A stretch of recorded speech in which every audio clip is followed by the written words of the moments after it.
నమస్తే అండి. మా పేరు మహమ్మద్ చాంద్ పాషా. ఆయత్ న్యూస్ యూట్యూబ్ ఛానల్ అండి ఇది. Aayat news YouTube channel, Sangareddy district. నేను స్టాఫ్ రిపోర్టర్ని. మా ఆయత్ న్యూస్ ప్రజల పక్షాన ఉంటుంది, ప్రజలకు సపోర్ట్ చేస్తుంది, ప్రజలకు అండగా ఉంటుంది. మా ఛానల్ని ఫస్ట్ లైక్ చేయండి, పక్కకు బెల్ గంట ఉంటుంది, దాన్ని ఒత్తండి. ఫేస్బుక్లో, గ్రూప్లలో, ట్విట్టర్లో దీన్ని ఫార్వర్డ్ చేయాలని తెలంగాణ ప్రజలకు తెలియజేస్తున్నాను. ఫస్ట్ మా ఛానల్ని ఆయత్ న్యూస్ యూట్యూబ్ ఛానల్ అండి ఇది, దీన్ని లైక్ చేయండి ఫస్ట్. నేను ఈరోజు నారాయణఖేట్లో ఉన్నాను. మా నారాయణఖేట్ ఎమ్మెల్యే గారు కోట్ల రూపాయలు ఖర్చు పెట్టి ప్రజలకు సమస్యలు దూరం చేస్తున్నారని చెప్తున్నాడు. లేదండి, కాంగ్రెస్ పార్టీ వాళ్ళు తప్పుగా చెప్తున్నారు. ఇప్పుడు మీటింగ్లో నారాయణఖేట్ ఎమ్మెల్యే గారు ఉన్నారు, హెల్త్ మినిస్టర్ దామోదర్ గారు ఉన్నారు, సంగారెడ్డి జిల్లా కలెక్టర్ గారు ఉన్నారు, మా జహరాబాద్ ఎంపీ గారు కూడా ఉన్నారు. నేను ఎంపీ గారులకు, నేను ఎమ్మెల్యే గారికి, మినిస్టర్ గారికి నేను ఒక సూటిగా అడగదలుచుకుంటున్నాను. ఆన్సర్ ఇస్తారా? వీళ్ళు కాంగ్రెస్ పార్టీ వాళ్ళు ఇచ్చిన హామీలు అమలు చేస్తున్నారా? అమలు చేస్తలేరండి, తప్పుగా చెప్తున్నారు, ప్రజలకు మోసాలు చేస్తున్నారు. ఇప్పుడు కూడా ఇచ్చిన హామీలు ఏమైనా అమలు చేశారా కాంగ్రెస్ పార్టీ వాళ్ళు అని నేను నిలదీసి అడుగుతున్నాను. నేను పేసు మాట్లాడమని చెప్తున్నాను వీళ్ళకు. నాతోటి ఎందుకు మాట్లాడతలేరు వీళ్ళు? ఎందుకంటే మనము ఉన్నది వాస్తవానికి మేము వార్తలు పెడతామండి, ఆధారాలతోటి పెడతాం మేము. మా ఆయత్ న్యూస్ యూట్యూబ్ ఛానల్ ఇది ప్రజల గురించి ఉంది, ప్రజల పక్షాన ఉంటుంది, నాయకులకు బానిసలు కాదు. కాంగ్రెస్ పార్టీ ఇచ్చిన హామీని అమలు చేశారా ఇంతవరకు? నాకు ఒకసారి చూపియండి. 500కు గ్యాస్ ఇస్తానని మాట ఇచ్చి మాట తప్పారు కాంగ్రెస్ పార్టీ వాళ్ళు. 1000 రూపాయలకి ఇస్తున్నారండి, 1100కు గ్యాస్ ఇస్తున్నారండి. 500కి గ్యాస్ ఇస్తానని ఎందుకు మోసం చేశాడు పేద ప్రజలకు కాంగ్రెస్ పార్టీ వాళ్ళని నేను అడుగుతున్నాను. అర్హులైన వాళ్ళకు, హక్కుదారులకు ఇంద్రమ్మ ఇండ్లు ఇస్తానని మోసం చేశారు కదా, ఎందుకు ఇస్తలేరు? ఎందుకు మోసం చేశారు? కుంటి వాళ్ళు, గుడ్డి వాళ్ళు, హైనిక ఇవ్వండి, సదాన సర్టిఫికేట్ ఉన్న వాళ్లకు 6000 రూపాయలు పెన్షన్ అమలు చేస్తానని మాట ఇచ్చి మాట తప్పిన కాంగ్రెస్ పార్టీ నాయకులు.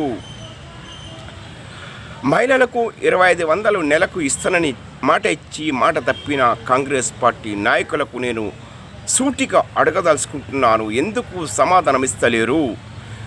ఎందుకు భయపడుతున్నారు? ఆయత్ న్యూస్ యూట్యూబ్ ఛానల్ తోటి ఎందుకు భయపడుతున్నారు? ఈ మహమ్మద్ చాంద్ పాషా తోటి, ఈ మహమ్మద్ చాంద్ పాషా సూటిగా అడగదలుచుకుంటున్నాను. దీనికి ఆన్సర్ ఇవ్వాలని కోరుకుంటున్నాను. నేను పేజ్కు మాట్లాడాలని కూడా ఇంతకుముందు కూడా చెప్పాను. నా నంబర్ కూడా ఇంతకుముందు ఇచ్చాను, ఇప్పుడు కూడా ఇస్తున్నాను. నంబర్ నోట్ చేసుకోండి, 8977823307. నేను Aayat news Sangareddy district staff reporter Mohammed Chand Pasha. ఈ ఆయత్ న్యూస్ ప్రజల పక్షాన ఉంటుంది, ప్రజలకు సపోర్ట్ చేస్తుంది. ఈ మహమ్మద్ చాంద్ పాషా కూడా ప్రజల దిక్కే ఉంటాడు. చూడండి ఇప్పుడు ఎమ్మెల్యే గారు ఏం మాట్లాడుతున్నారో చూడండి, ఏ సమాధానం ఇస్తున్నారు. నేను అడిగింది సమాధానం అయితే ఇస్తలేరు, కానీ వీళ్ళు ఏదైనా హామీలు ఇస్తే హామీలు అమలు చేయలేకపోతున్నారు ఈ కాంగ్రెస్ పార్టీ వాళ్ళని తెలియజేస్తున్నాను. మహమ్మద్ చాంద్ పాషా. జై హింద్, జై తెలంగాణ. లేకుండా ఆయన కాంట్రాక్టర్, అట్లాంటిది మళ్ళీ మొత్తము మనమందరం కలిసి దీన్ని ఇంకా ఇంత మీ అందరి కృషి వల్ల ఈరోజు మన గౌరవ మంత్రులతోనే ఈరోజు ఓపెనింగ్ చేసుకోవడం జరుగుతూ ఉందని చెప్తా ఉన్నా. ఇంకా కూడా సార్ దీనికి ఇంకా కొంచెం ఇన్ఫ్రాస్ట్రక్చర్ ఇంకా కూడా అవసరం ఉంది. ఎందుకంటే మనకు ఒక కలెక్టర్ మేడం దృష్టికి కూడా తీసుకొని పోతా ఉన్నాను. ఇంకో 30 లక్షల రూపాయలు అయితే దీనికి కాంపౌండ్ వాళ్ళు, ఇంకా కొన్ని ఈ 3 ఫేజ్ కరెంట్ గురించి, ఇంకా ఇతరత్ర కొన్ని చిన్న పనులు ఉన్నాయి. అవన్నీ డిఎంఎఫ్టీ ఫండ్లు, సిఎస్ఆర్ దేంట్లో ఇప్పించినా కూడా అది కంప్లీట్ అయితే తమ దృష్టికి తీసుకొని వస్తా ఉన్నాం. తర్వాత మంత్రివర్యులు మనకు వాసర్లో, సిర్గాపూర్ మండలంలోని వాసర్లో యంగ్ ఇండియా ఇంటిగ్రేటెడ్ స్కూల్ 200 కోట్ల రూపాయలతో ప్రారంభోత్సవం చేసుకున్న ఘనత మన పార్టీ కాంగ్రెస్ ప్రభుత్వానికి, ముఖ్యమంత్రి రేవంత్ రెడ్డి గారిది. అయితే అప్గ్రేడేషన్ కింద మనం సిఎస్సి 30 పడకల ఆసుపత్రిగా కూడా దీన్ని చేయాలని చెప్పేసి తమరి దృష్టికి తీసుకొని పోతా ఉన్నాం సార్. ఆల్రెడీ కల్లేరులో సిఎస్సి అయింది, తర్వాత కంకిలో కూడా మనకు కంటిలో కూడా సిఎస్సి, ఎందుకంటే కంటి నారాయణఖేడ్కి కనీసం 25 కిలోమీటర్ 30 కిలోమీటర్ల దూరం ఉంటుంది కాబట్టి అక్కడ సిఎస్సి 30 పడకల ఆసుపత్రి కూడా చాలా అవసరం. అక్కడ డెలివరీలు కూడా చాలా ఎక్కువైతున్నాయి సార్. అక్కడ డెలివరీస్ కూడా ఎక్కువైతాయి. ఈ సిరిగా మనకు 24 అవర్స్ పిఎస్సి కింద వస్తుంది. తర్వాత కరసుగుత్తిలో కూడా అక్కడ మనకు సిఎస్సి ఉంది, 30 పడకల ఆసుపత్రి ఉంది. మనము కొత్తగా ప్రతిపాదించినటువంటి పిఎస్సిలు మనకు బాసర్లో ఒకటి, నాగిల్గిద్ద ఒకటి, బోరించ ఒకటి, సంజీవరావుపేట ఒకటి, కృష్ణాపూర్ ఒకటి, ఇవన్నీ ఒక 4-5 మనకు పిఎస్సీలు కూడా ప్రతిపాదించడం జరిగింది సార్. ఒక 4-5 సబ్ సెంటర్స్ కూడా ప్రతిపాదించడం జరిగింది. ఈ సిఎస్సీలు సార్ ఆల్రెడీ సిఎస్సీలు ఎస్టాబ్లిష్ అయిన సిఎస్సీలకి క్యాడర్ స్ట్రెంత్, ఆ క్యాడర్ స్ట్రెంత్ కూడా మనకు వచ్చేటట్లు, స్టాఫ్ వచ్చేటట్లు కూడా చూడాలని చెప్పేసి తమరికి మనవి చేసుకుంటా ఉన్నాం. ఇంకా సిఎస్సీలు శంకరంపేట, పెద్ద శంకరంపేట మెదక్ జిల్లాలో ఉన్నటువంటిది, అక్కడ సిఎస్సీ కూడా అవసరం సార్. ఎందుకంటే ఆ పిఎస్సీ చాలా బాగా జరుగుతూ ఉంది. అక్కడ డెలివరీలు, అవుట్ పేషెంట్ కూడా ఎక్కువగా ఉంది. నారాయణఖేడ్లో ఉన్నటువంటి ఏరియా హాస్పిటల్లో డయాలసిస్ సెంటర్ ఉంది, 8 బెడ్లతో డయాలసిస్ సెంటర్ ఉంది. అక్కడ గతంలో కిరణ్ కుమార్ రెడ్డి గారు ఉన్నప్పుడు 100 పడకల ఆసుపత్రిని శంకుస్థాపన చేసి మనం స్టార్ట్ చేయడం జరిగింది. దాని తర్వాత టీఆర్ఎస్ ప్రభుత్వంలో దానికి ఎంసీహెచ్ యూనిట్ అని 50 బెడ్స్ దానికి అలాట్ చేస్తున్నాము, మళ్ళీ కొత్తగా ఓపెన్ చేస్తున్నామని ఎంసీహెచ్ యూనిట్ స్టార్ట్ చేసినారు.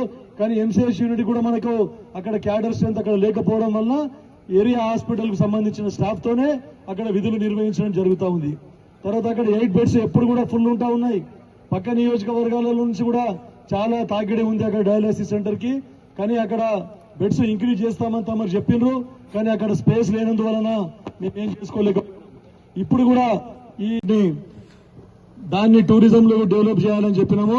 ఇక్కడ బోటింగ్ కానీ ఇతరత్ర గ్రీనరీ డెవలప్ చేసి ఇక్కడ కాటేజెస్ కూడా చాలా స్కోప్ ఉంది సార్. ఇది ఒక టూరిజం స్పాట్ గా దీన్ని తీర్చిదిద్దే విధంగా ఇంతకు ముందే తమరికి ఫారెస్ట్ పార్క్ ఫౌండేషన్ పెట్టినప్పుడు తమరు దృష్టికి తీసుకురావడం జరిగింది. టూరిజం గురించి సిఎస్ఆర్ ఫండ్స్ ఒక 5 కోట్లు ఇస్తే ఇవన్నీ ప్రాజెక్టులు కూడా కంప్లీట్ అయ్యి మాకు అందరికీ నారాయణఖేడ్ ప్రజలకు అందుబాటులో వస్తాయని చెప్పేసి తమరికి విన్నవించుకుంటూ ముగిస్తా ఉన్నాను సార్.